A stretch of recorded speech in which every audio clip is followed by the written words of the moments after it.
कहानी नीरू की है। पंजाब की नीरू की शादी दिल्ली के राहुल से होती है। दिल्ली कितना बड़ा शहर है ना, लेकिन आप लोगों का घर तो बहुत छोटा है।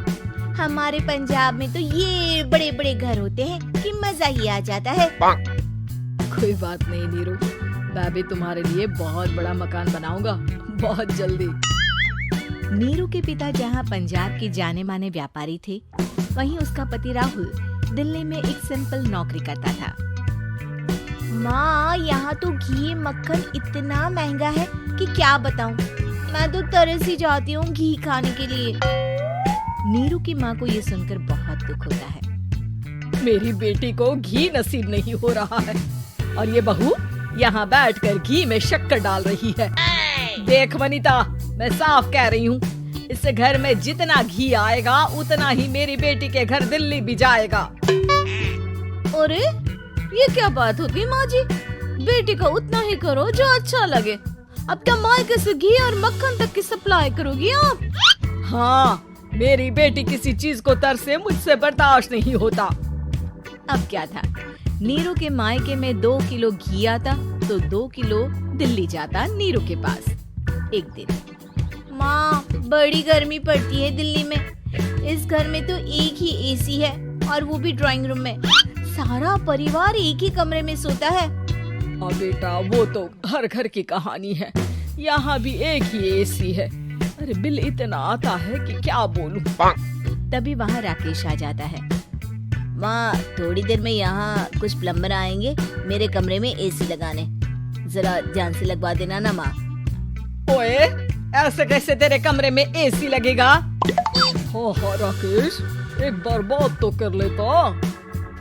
अरे पापा, वो वनिता को गर्मी में नींद नहीं आती। ड्राइंग रूम में सबके साथ सोने में वो अनकंफर्टेबल है, इसलिए। अरे पूरे परिवार के साथ वहाँ तेरी बहन नीरू भी तो सोती है, वो नहीं हो रही क्या अनकंफर्टेबल? समझ रहा है ना? अगर एसी लगेगा तो एक दिल्ली में तेरी बहन के कमरे में भी लगेगा, तभी तू लगा सकेगा। राकेश वनिता को सारी बात बताता है। वनिता करती भी क्या, मन मारकर बैठ जाती है। माँ, ये लोग ठीक नहीं है, क्या करूँ मैं? अरे बेटी, यहाँ आ जा, तू यहाँ आकर रह ले। अरे छोड़ दे ऐसे पति को। कैसे छोड़ दूँ माँ? समाज क्या कहेगा, लोग क्या कहेंगे? वैसे भी मेरा एक बेटा है मयंक। अरे हटा बेटा, तेरी उम्र ही क्या है, इतनी परेशान रहेगी तो काम कैसे चलेगा। खैर, बात आई गई हो जाती है। माँ को लगता है कि नीरू ठीक है, तो वहीं नीरू के मन में एक ही लाइन चल रही होती है, यहाँ आजा। माँ ने तो बोल ही दिया है कि यहाँ आजा। बस मयंक थोड़ा सा बड़ा हो जाए, इन गरीबों को छोड़कर मैं वापस माँ के पास ही चली जाऊंगी। वो इसी सोच में बाजार में चल रही थी कि मैम, आपका दुपट्टा जमीन को छू रहा है। नीरू जैसे ही उस लड़की की तरफ देखती है, देखती ही रह जाती है। हाय रे, कितना सुंदर लड़का है ये। अब क्या हुआ? मैंने कहा आपका दुपट्टा। तो खुद ही उठा कर दे दो ना। लड़का समझ जाता है कि नीरू उस पर फिदा हो चुकी है।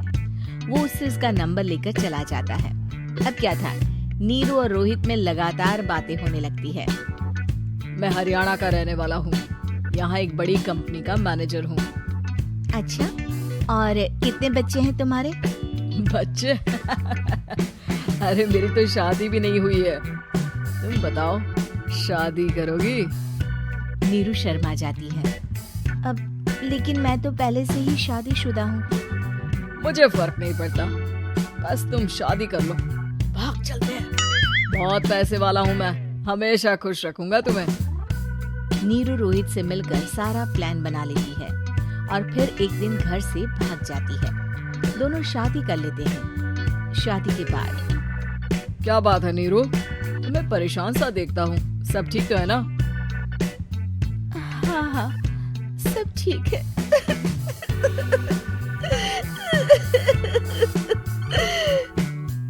ये कहते कहते ही वो रोने लगती है। अरे क्या हो गया, रो क्यों रही हो? मैंने तुमसे एक बात छुपाई है और वही बात अब मुझे परेशान कर रही है। रोहित, मेरा एक बेटा भी है, उसका नाम मयंक है। क्या बात कर रही हो? ये तुमने मुझे पहले क्यों नहीं बताया? देखो नीरू, मेरी माँ को मैंने ये नहीं बताया है कि तुम शादीशुदा हो। बच्चा मैं मैनेज नहीं कर पाऊंगा। नीरू को समझ में नहीं आता कि वो क्या करे। तुम उस बच्चे को अपनी माँ को क्यों नहीं दे देती? नीरू चुपके से माँ को फोन करती है। माँ, क्या मयंक को तुम रख सकती हो? बेटा, मैं राकेश के साथ बात करती हूँ। आखिर घर का बेटा वही है, जो वो बोलेगा। वैसे भी बेटा, तूने जो किया है ना, उसके बाद से पूरा घर तेरी बुराई कर रहा है। मैं भी अब किसी से तेरे लिए लड़ नहीं सकती। राकेश बेटा, नीरू ने तो जो किया बहुत ही बुरा किया, लेकिन मैं सोच रही थी कि क्यों ना मयंक को हम यहाँ ले आए। तभी वनीता बोल पड़ती है। वाह जी, ऐसे कैसे यहाँ ले आए? यहाँ क्या भंडारा भरा है? और जिस बच्चे की माँ ने नहीं सोचा, उसके लिए हम क्यों सोचे? नीरू को एक बार तो अपने बच्चे के बारे में सोचना चाहिए था ना। अरे लेकिन तेरे पास भी तो लड़का नहीं है ना वनीता। माँ, वनीता ठीक बोल रही है। कल को वो बड़ा होकर इसी घर का हिस्सा मांगेगा तो हम क्या करेंगे? माँ कहती भी तो क्या, वो चुप रह जाती है। वहीं नीरू का पहला पति कहता है। माँ, अगर आज भी वो वापस आ जाए तो मैं उसे माफ कर दूंगा। बेटा, गरीबी चीज ही ऐसी है, क्या करेगा? तू तो अब मयंक का सोच। वो बेचारा तो बिना माँ का हो गया। मयंक की खातिर तू दूसरी शादी कर ले बेटा। लोगों के लाख समझाने के बाद नीरू के पहले पति की शादी रिद्धि से हो जाती है, जिसके पहले पति से 2 बच्चे होते हैं। देखो जी, मैंने शादी सिर्फ बच्चे के खातिर की है। मैंने भी शादी सिर्फ बच्चों के खातिर की है। वहीं नीरू के दूसरे पति के मन में ये बात घर कर जाती है कि नीरू एक मासूम बच्चे को उसके खातिर छोड़ कर आई है। अब देखो नीरू, मुझे लगता है कि जो औरत अपनी कोख का बच्चा छोड़ सकती है, वो तो कुछ भी कर सकती है। कल को तुम्हें मुझसे अच्छा कोई मिल गया तो तुम तो मुझे भी बाय बाय कर दोगी ना। नीरू को अब उसका दूसरा पति ताने देना शुरू कर देता है।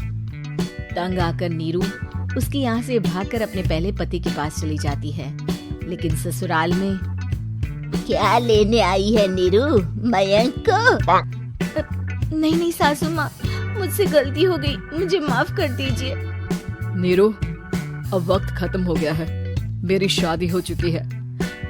तो छोड़ दो ना उसे, हमारा बच्चा है। मैं आपको अपनी माँ नहीं मानता। मेरी नहीं मान तो बात अच्छी है। नीरू मयंक की बात सुनकर समझ जाती है कि उसके पास अब न आसमान रहा, ना ही जमीन।